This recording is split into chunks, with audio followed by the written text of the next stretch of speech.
শোন। Hello guys, আসসালামু আলাইকুম। এই দেখেন আমি প্রতিদিন দুধের সর জমিয়ে রাখি। এটা দিয়ে আজকে আমি কিভাবে ঘি তৈরি করে ওটা আপনাদেরকে দেখাবো।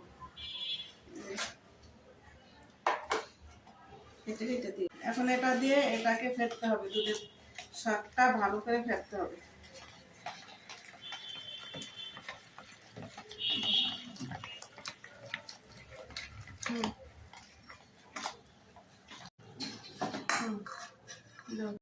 এবার একটু পানি মিশিয়ে নিব। পানি মিশিয়ে এটাকে ভালো করে ফেটতে হবে।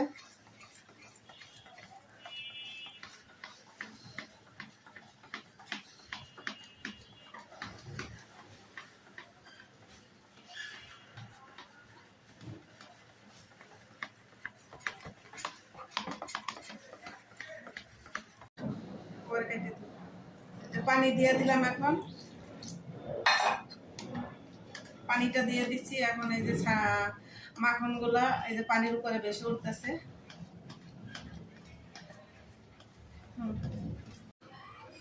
এ দেখেন ফাটার পরে এই যে মাখন উঠছে, এই মাখনগুলো এখন পানি দিয়ে পানির উপর থেকে ভাসায় ভাসায় এগুলো তুলতে হবে। যে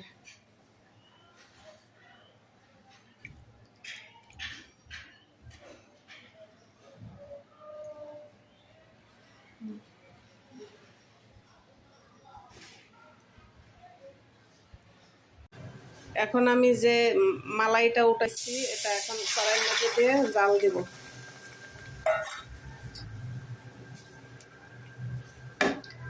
জাল দিতে দিতে আস্তে আস্তে এটা দিয়ে ঘি বের হবে।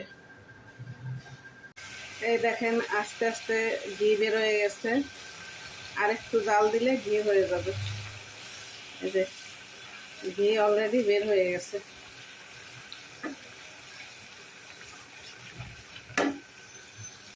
এই দেখেন আমার ঘিটা হয়ে গেছে। এটাকে এখন নামিয়ে রাখবো, একটু ঠান্ডা হলে এটাকে বয়মের মধ্যে সেঁকে রেখে দেব। এই যে আমার অবশেষে ঘি বানানো শেষ। এ দেখেন প্রায় 200 গ্রামের মতন ঘি হয়েছে। এখন আমাদের ঈদের সময় ঘিটা কাজে লাগবে, অরিজিনাল খাঁটি ঘি।